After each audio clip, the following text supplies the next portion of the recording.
Hi, my name is Jeff. I'm the founder and visionary of JAKTOOL. Thank you for joining us for this week's episode of JAKTALK. JAKTOOL is a precision product development and contract manufacturer focused on enabling our customers to bring forward technologies for healthcare and our nation's defense. What is JAKTALK? JAKTALK is a podcast where we focus on the people and processes on how ideas are turned into reality. This week, we're joined by Cristy Richards. Cristy is our CEO and president. And for those who may not know in the audience, also, we've been together for 24 years, growing our business and our family. Thank you for joining me, Cristy. Thank you, Jeff. And I hope at the end of this, there are not divorce papers.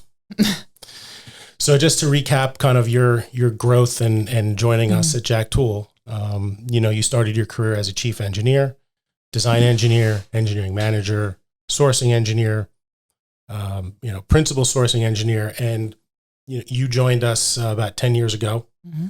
I can vividly remember it when there was a great change of events and my mind went to, I need to call Cristy because I need to tell her to leave her job and join JAKTOOL. And I called you, and without hesitation, I don't think there was hesitation. There was no hesitation. You joined. Mm-hmm. So you've been integral in scaling JAKTOOL from about 10 years ago to the 6 people that we were at the time to 30 now. And one of the things that's been integral to that is you being the EOS, which is an Entrepreneurial Operating System. We got to a point as we were growing and we needed a toolkit. You identified EOS and you naturally fit the role of the integrator. Correct. And I naturally fit the role of the visionary. Mm-hmm. So we have a visionary integrator, company owners, as well as life partners. That fits the description very well.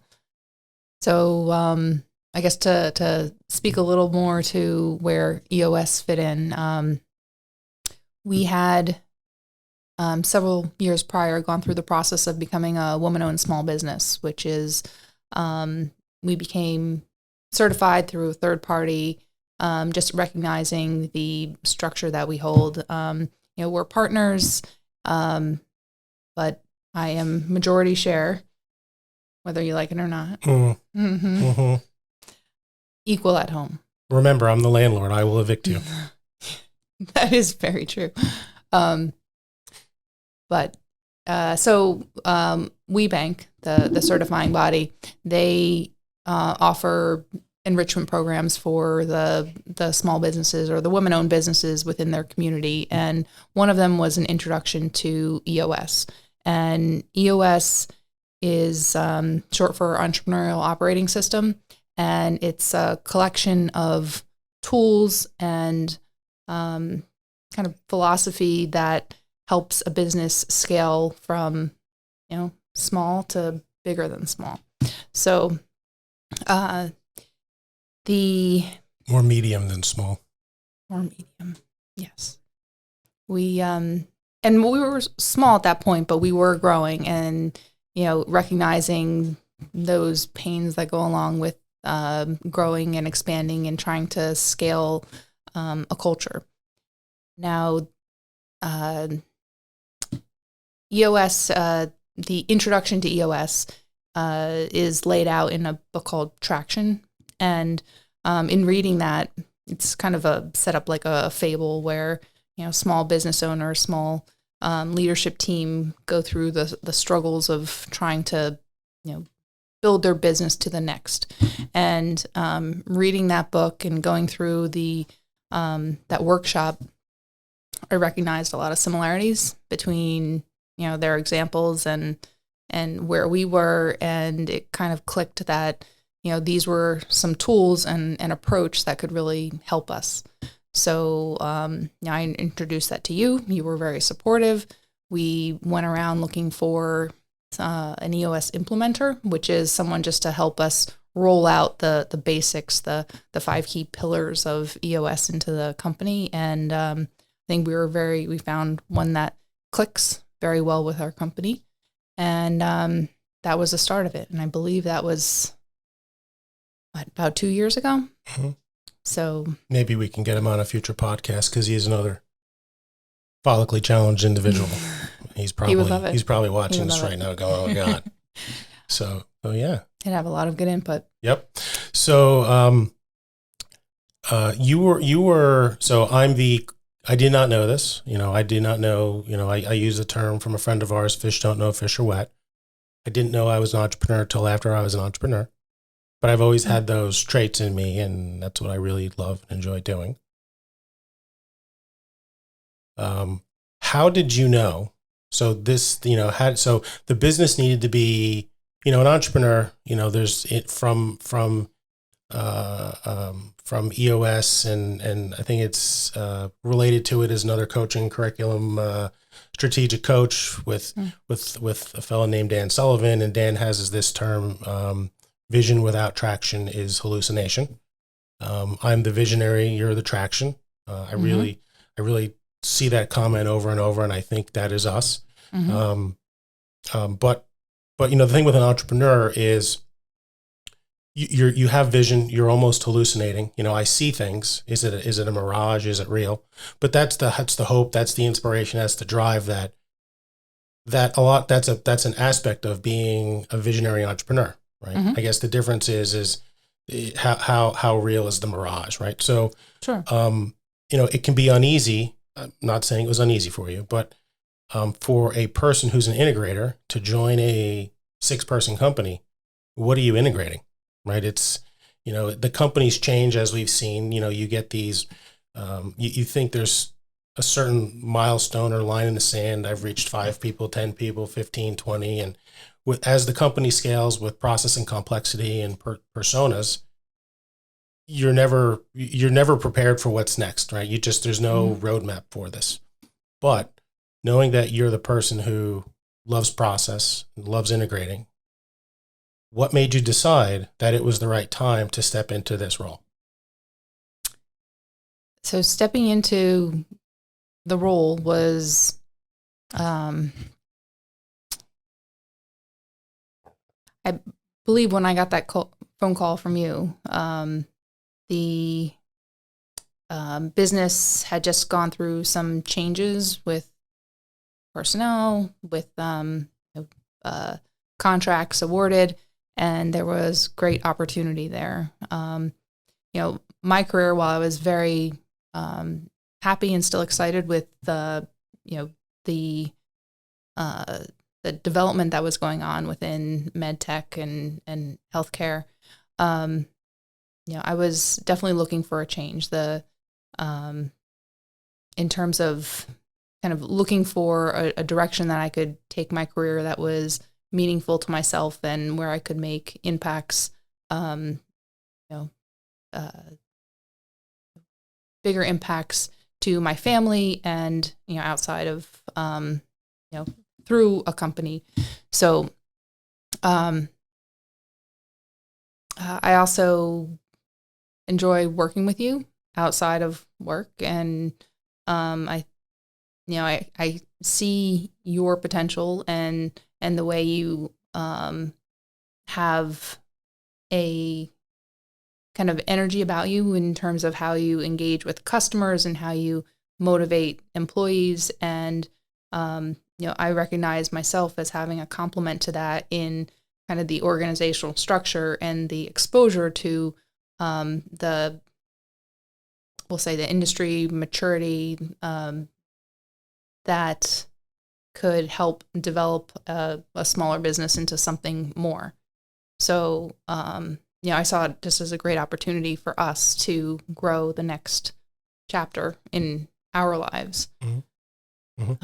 It's interesting, even before you joined, which, makes the next question makes me think about, we were already working together, right? People say, how long have you been with JAKTOOL? And you say, I've been here for 10 years, but I've been in the business a lot longer. So we would go we like outdoors. We don't like sitting. Our default is let's just go for a walk, and, we can go, burn up an hour and get out energy and things like that. So I think I'm getting out energy. You're enjoying it for fitness and trying to keep me healthy as long as possible.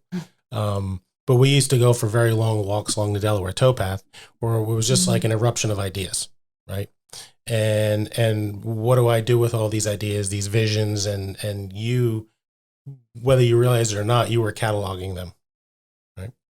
So the question is how do you take, which can be a very emotional moment, which can be at times like just a regurgitation of all these ideas, right? Mm-hmm. And distill that into something actionable with goals and strategies. Mm. Sometimes there are a lot of ideas on those walks. I really look to kind of look at them in a linear timeline fashion in terms of what can we do now that will get us to the future, Mm-hmm. right? What are the short-term actions that we can take that we have control over and really make that happen. And I think that is a big part of achieving your goals, right? Breaking down into smaller parts and work on those near-term successes that will give you the confidence and the motivation and the traction to reach those larger scale goals, which are essentially a sum of all of those small steps along the way. So, as you know, we talk through the years, you know, we kind of, I think one of the things that, you know, through those discussions, we kind of distill what are some of those next steps that we can take and, you know, discuss how they will impact our current lives and our family and the company and, you know, go from there. Thank you. So you talked about, a few minutes ago, you talked about maturity. You're definitely more mature than I am. And I'll tie that word maturity to academic. You've been referred to as an academic. I can give you, or people give you stacks of things to solve, and you crunch them and you solve problems, business problems. So how has your academic background influenced your leadership style? I'm definitely more comfortable on the dig in and investigate, and nobody needs to talk to me. And, you know, collaboration is great, but I think I fit the true definition of an introvert in many ways. And I do kind of enjoy that time where I get to kind of get to the bottom of something and come out with at least a proposal or plan for what we can do, and then, you know, get the inputs and then maybe go back to the drawing board. But I think the background in academics really gives just the perspective of that, you know, time spent in the time spent preparing for an event is very valuable. So time spent preparing for, you know, collecting data and in a way that is repeatable, or you know, cataloging what you're investigating so that you can reference it later. That all kind of adds to your toolbox, you know, as you mature and go down the road, that you can draw from and, you know, make more educated, more, grounded decisions for the next challenge you might face. Mm-hmm. So in that same way of, pulling things together, right, in preparation, in our what do we call it? A kitchen, a break room, the hangout area. We've got a really nice area in the building to hang out and have lunch. On one of the columns in the building is a set of core values. Yes. So 3-ish years ago, as part of an exercise with EOS and just kind of in looking to us to what are the things that make us successful, you you kind of worked with the leadership team and pulled the entire company and said, what are the characteristics, what are the aspects of the qualities of the people, and at times, our customers and our suppliers we're seeing that make us successful. And you led the effort on developing core values. We want to simplify. We were admonished not to go past a certain number because it becomes too cumbersome, but we landed at the number of 6. Yes. And we have 6 core values that you were pivotal in developing, training the company on, and continuing to instill, and rewarding and growing the team with it to today. So what were the challenges that you faced in what are the challenges that you're facing in maintaining this as the company grows? So the 6 core values were developed to identify those key characteristics that we need to live by to become and represent the company that we or to exhibit the characteristics that we want JAKTOOL to exhibit. So this is a way to be, to collect a group of like-minded individuals that will work well together. Because if you have a common set of values that tie you together, there's you're more likely to kind of share the same general perspective and philosophy on how to approach your customers, how to approach your suppliers, right? How to approach, those that you have to interact with each day. So, and these are values and characteristics that we, what does Mark say? We live by them, we hire by them, we evaluate by them. And that's not just our employees. That includes our customers and our suppliers, right? Because the more of those core values that our customers and suppliers also share, the easier it is to work with them. So it's really just breaks down barriers to engagement. So I don't see them as necessarily a challenge to enforce. I'm trying to come back to your question, but it's more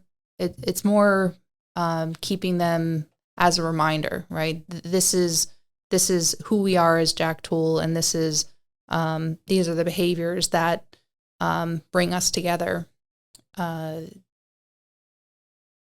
and by recognizing, so some of the things we do internally to reinforce those are just calling out when people exhibit one or another behavior exceptionally well, or identify if something really doesn't fit a behavior that we'd like to see.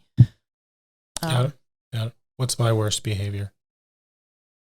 Save it for a minute, but I'll come back to that. So what core value do you find hardest to reinforce? I would probably start with the communication, just because it's so broad, right? There are so many ways that people communicate, whether it's verbally, physically, through different media sources, whether it's a phone call or an email, and there's so many different ways it can be interpreted as well, right? There's whole classes and books on communication. So I think that's kind of fundamental to to all interactions, but it's also, I find it the easiest one to pick on, because there's always room to improve communication. And a lot of the others are very important as well, but they're and I think we've gotten pretty good at this, there are more characteristics than learned behaviors, right? They're values that people, whether they knew it or not, they kind of grew up with, and that they live because that's who they naturally are, right? One of the best that one of the best of the values that I see in everyone here is that passion for doing, right? And that's just being excited to get up and do your job every day, or components of the job that really remind you of why you went into engineering and why you love problem solving, or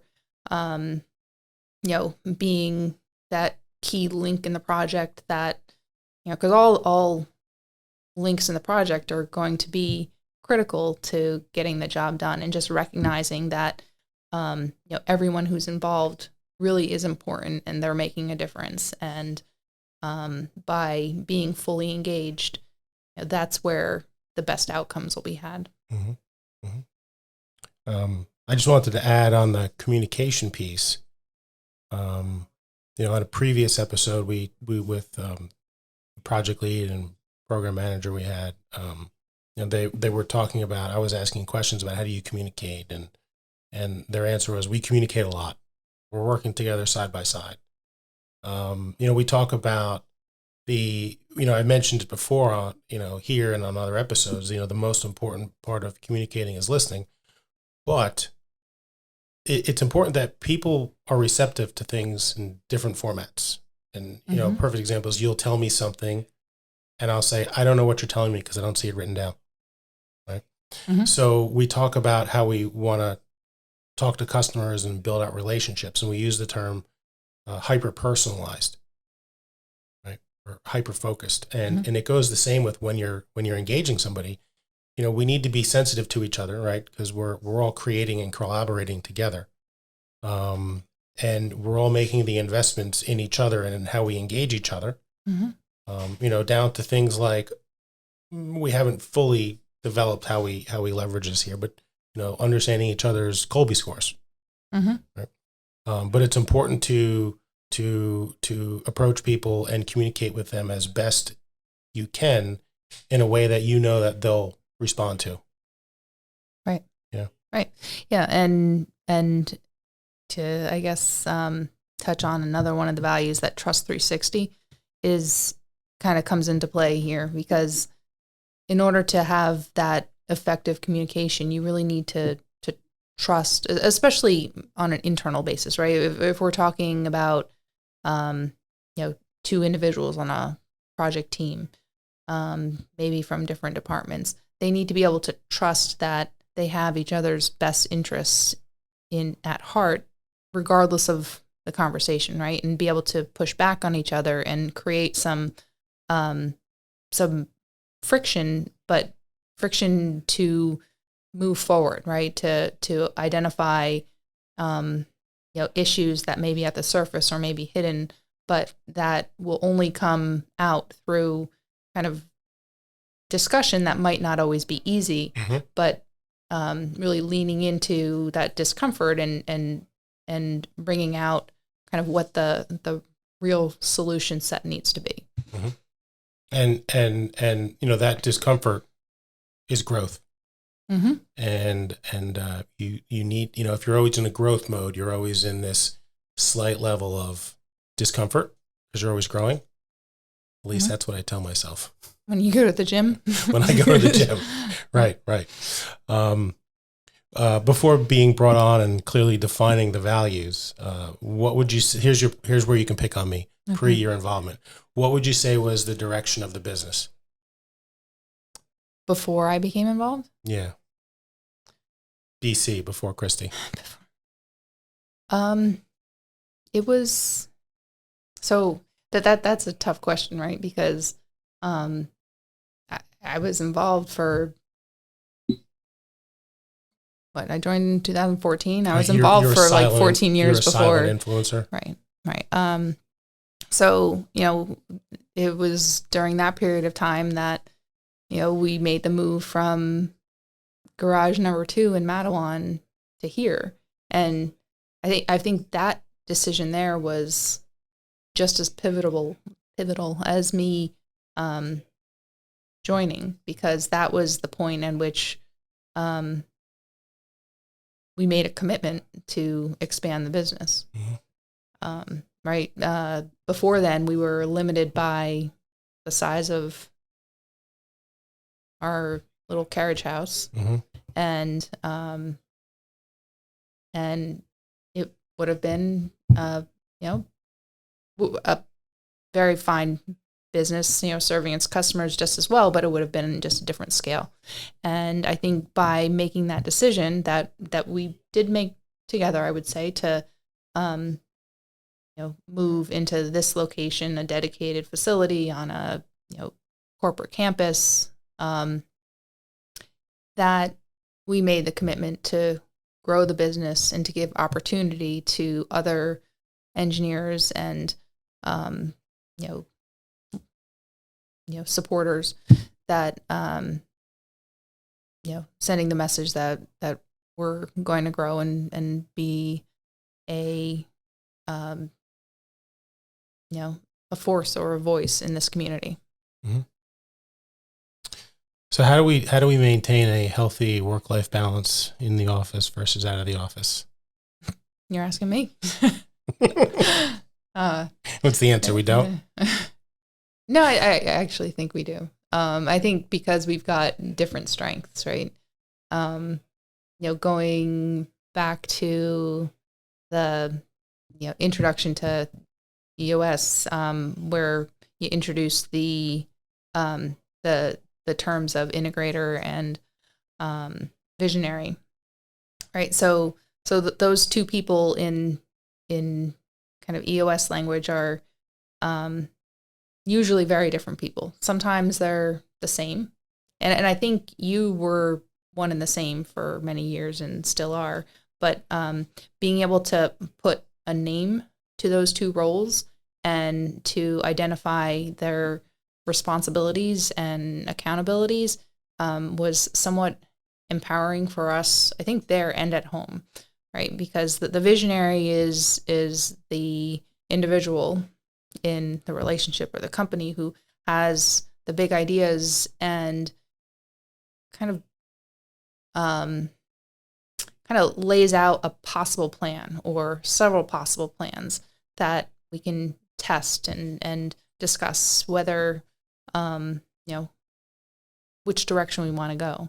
And then the integrator, kind of to your comment about the long walks before. So the integrator kind of boils that big plan or those big ideas or the big long range opportunities down into what can we do now? What structure do we need? What tools do we need to get us there? And starts setting up those blocks to build from. Mm-hmm. Mm-hmm. So I think we have kind of always filled those roles, both at work but at home as well. Yeah.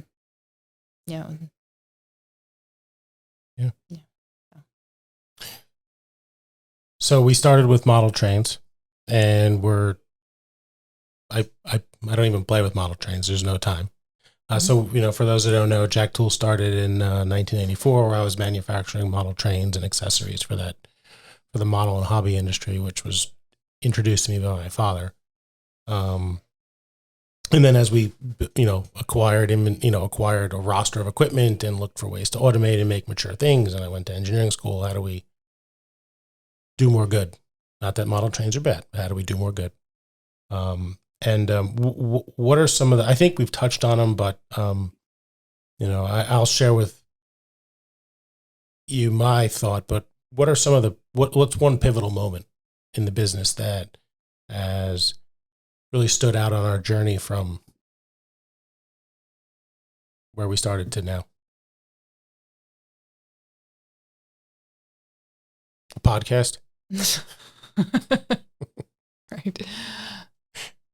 So your pivotal moment was? Well, my pivotal moment was I was losing opportunity because we were 3 people working out of about 2,500 square feet on our personal property, and we had Fortune 500 companies coming to our backyard doing factory acceptance tests of equipment. And I remember the program manager said to me, "Really love working with you." And he had his team of, half a dozen people with him. But he said to me, "I feel a lot better if I wasn't going to your backyard to accept this equipment."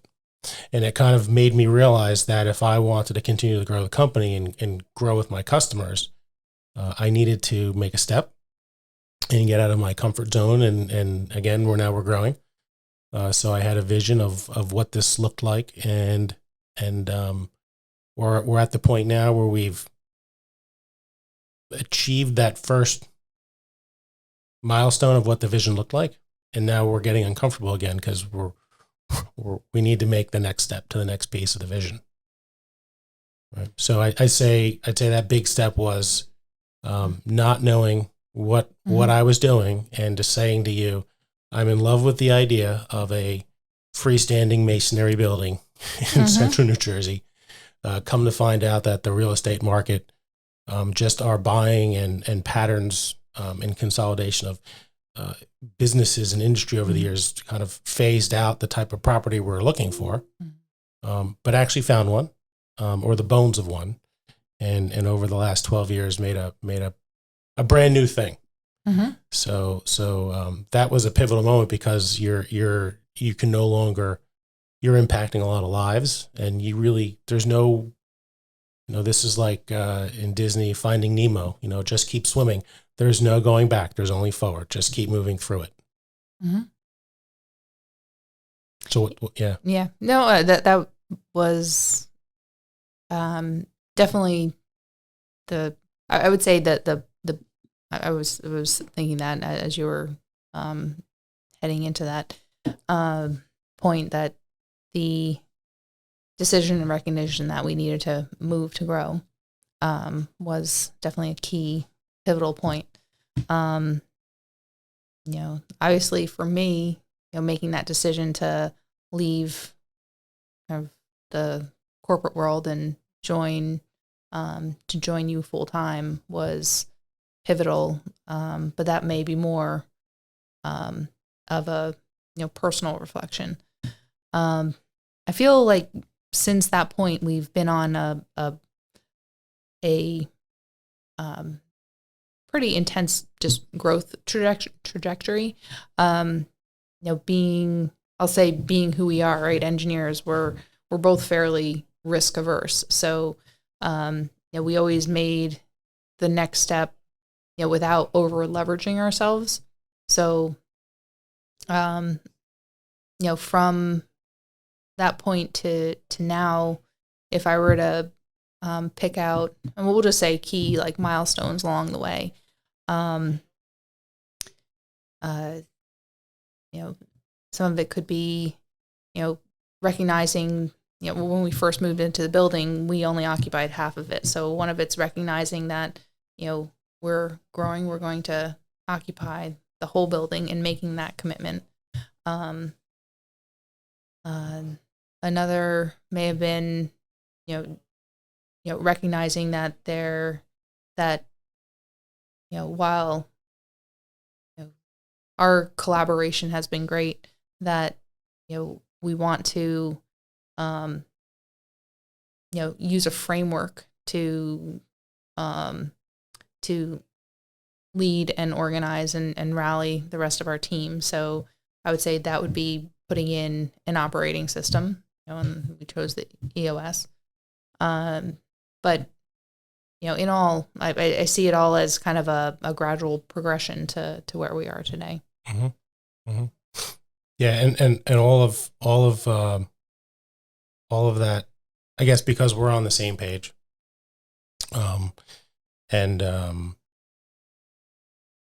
we have the ability to mold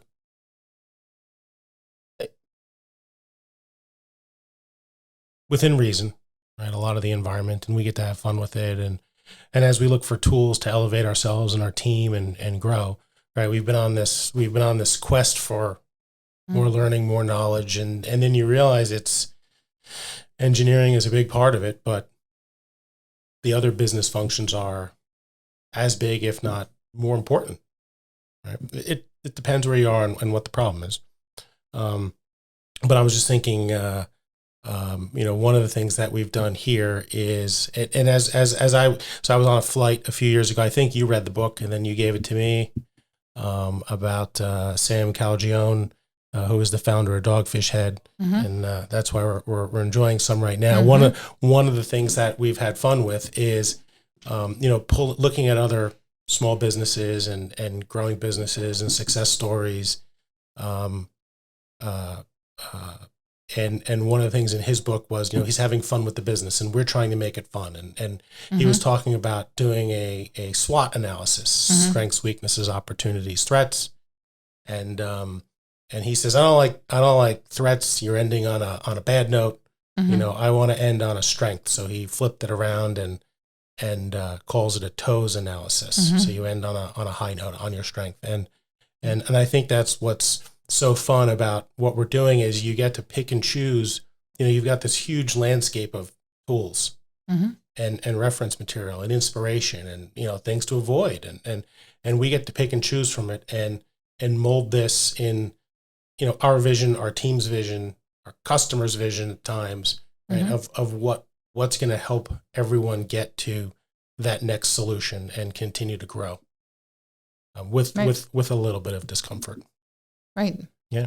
So I before I let you, so I'll say cheers to you. Cheers. For tolerating me for a long time and for working with me for 10 years now. So we've got one other final segment of the game, which we're not newlyweds. We've been together for 24 years, but and we think we can remember our anniversary. But we're gonna Paola is gonna come join us here in the studio, and we'll go through we'll see how this goes, a Newlyweds game to see if we can complete each other's sentences. All right, so a quick little reshuffle around, and we are now joined by Paola, who is this is not your first time being on camera. So thank you for joining us again and letting me, with short notice, like 6 a.m. this morning, borrow 15 minutes of your day. So thank you. I'll go faster so you can get back to it. No, it's fine. So keep us from. So we'll play the Newlywed Game, and sure. If Cristy attacks me, you're closer to her. Stop her. I feel like you're more likely. You're right. You're right. I am. You're right. Okay. So there's a couple of questions I see here. Should be pretty fun. But we can start off with the first one, which is out of your 6 core values here at JAKTOOL, which one does Jeff need to work on, Cristy, and Cristy, and Jeff, which one does Cristy need to work on? Do we want to do that, or we both want to rate each other? Don't rate, just put in which one. Which one I think Jeff has to work on, and Jeff will put on which one I have to work on. Okay. I know that answer. So I'm okay with that. Cristy, just let it happen. Don't think Okay. about it too hard. Ooh. I don't know if This is completely exciting. true. All right, ready? 3, 2, 1. Oh, what? Communication. I would agree with that. Wow. Okay, so Cristy she needs to work on her communication, and Jeff you need to work on humble confidence. I'll give her that. Well, I'll pull a card sometimes because I'm tired of talking. Right. And I want to beat my hand on the table and say, we got to go. And I think some of it's just between you and me. And Right. It's that. And I think for communication, it's just between her and I, right? Where she communicates with her eyes. But you can read it. So is that good communication? only if she can see my eyes. It's to the heart. It's to the heart. Where are we going to do this? Cristy, are we going to do this project together? And she's looking at me. And I know what that means, right? And, just the slight eyebrow. I know what that means. But we're in the meeting with other people on the team. I then need to advocate for her. You're my translator. You guys got the system down. There you go. Can you elaborate a little further on this humble confidence? Some concrete examples. For many years, Jeff has sat in many roles. So I think he knows this business better than anyone. That's not an exaggeration. I don't know if I agree, but take the compliment. For one person. Okay. And sometimes you recognize that more than others, in the sense of you've got the confidence, and sometimes at least in our conversations, I think, like, working with the team, you can be very humble and taking that kind of step back mentorship coach approach. But yeah, I recognize, especially when we're talking together, there's a little bit of that humility sometimes. That next episode can be where you roast me. That would be pretty fun. Would you entertain a company-wide one? Oh, that's spicy, as the youth would say. With enough beer, sure. I think everybody would need it. Sure. Okay. Next question. So, what class did you guys meet in? I hope the answer is the same.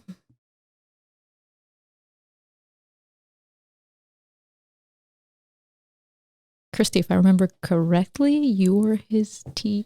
I was. I know. Yes, we were a year apart. I graduated I graduated in 99. He was I was supposed to be 2000, but it took me an extra semester. Right. And I had stayed on at Rutgers to get my master's, and so I was TAing for his senior design class. DMS design of systems. And I said, and she was wearing blue jeans and a flannel shirt. I was. What color hair? It was red. It was red. I'm sorry. She tricked me. I thought she was a redhead. Very but good. it fit, right? And that's a funny story. Didn't even question that. That's a funny story because my group of Rutgers super friends that are still on my daily text chat, and I think will be a future episode. They were my partners in the senior design group, and they were all in committed relationships. And interestingly, they're all still in the same relationships 24 years later. Good job. So kudos to them.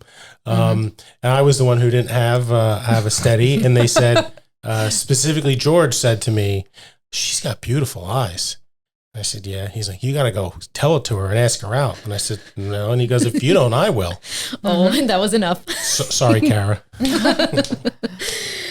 Very nice. That was it. All right, next one.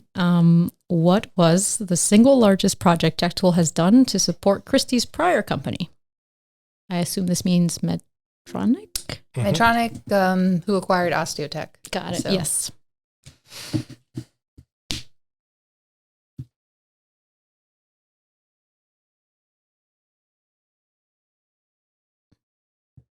All right, ready? Show it. We have. Oh, we're still compatible. Good job. We both said we have bone mill. Similar We both said a memory. bone mill. That's cool because that's the one that I have on my desk. No. Yep. The bone mill. And that kind of, you weren't in the conversation, but that was where I mentioned earlier on the cast where somebody said to me, "I'm coming to your backyard to do a factory acceptance test." I'd feel a lot better not going to your backyard. So it's been 14 years since that. Hopefully we're okay to say that. So were you directly on the project and you hired Jeff? I was not. Oh. I actually had very little to do with that project. So. Oh, okay. Actually,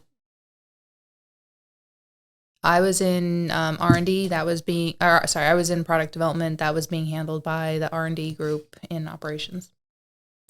So she went to work all day for them. And then she'd come home and I'd say, "You would not believe what happened today. Let me tell you more about work." All the same players. I don't think it's just you. Good players. Good players. All right. What was the first project you worked on together? I feel like that's hard. Do you mean like at JAKTOOL or do you mean somewhere else? I'll let you guys decide. Don't answer that. Two come to mind. Can I write both? Yeah, Because they represent slightly different things. Sure. Let's see, Cristy, if you write down two. I think just that's one. Too hard. I'm gonna kind of cheat.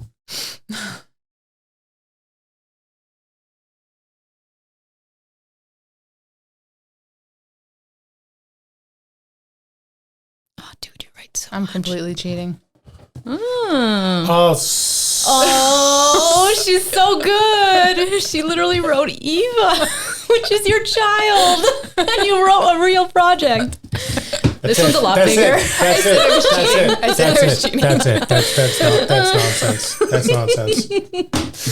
Okay, fine. You no, win. I would fine. agree with that. Fine. I would completely agree with that. Revenue generating project. That wasn't written. That was not stated in the problem statement. She doesn't pay dividends until she agrees to push our wheelchairs. So this is revenue generating. So we still work on it to this day. It's more of a passion of love, but there was the Arch Height Index system, which kind of came out of your role when you were chief engineer at Temple University in their Gate Lab. But the real first project that we collaborated together that was organic to the company was a cardiothoracic surgeon approached us with an idea and said, I want to develop this surgical procedure. Can you make this retractor? And the best story was, and this is so many years have elapsed, so we're all good. The best story is we're developing a prototype, and this was JAKTOOL several versions ago, so not nearly the ISO and process maturity and all that. And he calls me up and he says to me, can I use this in the OR? And I said, no, this is a prototype. And then I got a call from the head of legal from the hospital, and she says, what credentials do you have that we can use this in the OR? I said, none. This is a prototype. And then 6 months go by, and we're working on the next phase of the project, and he goes, I want to make these improvements. I said, why? He goes, I've used it 30 times in the OR. Look at this video. It's great. And I'm like, oh my goodness. Actually, I think surgeons do have like that capacity to green light God anything bless they want. God bless them. You just write a little script? Yeah. My insurance company says no. I feel like this question's like really intense. If one of your kids would join the family business, which would it be? I guess it depends on what role. All right, but this is so now we're going too high fact finder. Yeah, you got to pick one. I'm picking one, and I have a reason why. Yeah. I just have a feeling why, but okay. All right, let's see it. Nice. So they're both Eva. I'm so sorry, We're Ani. sorry, Ani. We're sorry. Please elaborate. You go first, Chris. Eva has some ambition, I would say, to Ani doesn't. Oh. No, she does, but it's different. So Eva's more, I would say, business minded. She's always keeping track of time and money and how much we owe her, and so I feel like she and maybe it's just because of her like point maturity. She's 2 years older than Ani, but she has definitely expressed more interest in I'll say more mature roles in terms of and even expressed interest in working for us. So she's worked a little bit with Jeff on some of his marketing campaign type, finding names, finding people to wrote a blog reach out article. to. She did? Mm-hmm. It's still in editing. Okay. So she has expressed more interest, and that's why I would say her. They're both super, talented in their own ways, but. Cool. I'm not going to defend why I picked her. I'll tell a quick story, and then I just want to thank you Paola, for joining us and hosting this. This has been fun. Mm-hmm. So the reason why I pick Eva is for all the reasons you said. But let's see, she's 14, so maybe I'll pick a number, 6 years ago, we were working on some hardware that was for manned spaceflight. And, you know, we're a sub to a sub to a sub, but we're still making things that go into outer space that take care of astronauts. And we were packing things up, cleaning things, and Eva was looking for something to do. So maybe I'll say, Ani's never come here looking for something to do. She wants to heal animals. Except feed them, just heal them. So Eva comes here looking for something to do, and she knows clearly that New Jersey minimum wage is $15.13. She reminded me she needs, you know, more. But she was here helping me clean up things for you know, to package them up and get them out. And I've got a photo of Eva handling things that went into outer space. And I think that that's the beauty and the impact of small business, is that you can do things and have a large, far-reaching impact beyond most, because not many 8-year-olds get to touch things that go into orbit. That's fair. So she had the drive to help me pack things up. Very nice. If you will, you know, time permitting, I have one final question, which I hope we don't elaborate on too much. Let's go. If you had to give Ani a job here at JAKTOOL'a, what would her role be? What would her title be? You gotta write down. Don't look. Future. I want this. I want this video rated for children. I don't know how the YouTube ratings work. What are you trying? I want to use language that cuts to her personality. Use PG-13 language. No, you can go. She's writing hers down. No. Hold on, I gotta get something. I gotta get something. You're like the ideas guy.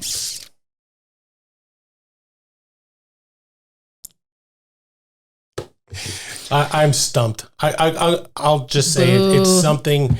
You're giving me such a stare. So Ani's a 12-year-old going through an angry streak right now. So that's what stands out in my mind, is how can we leverage the motivator?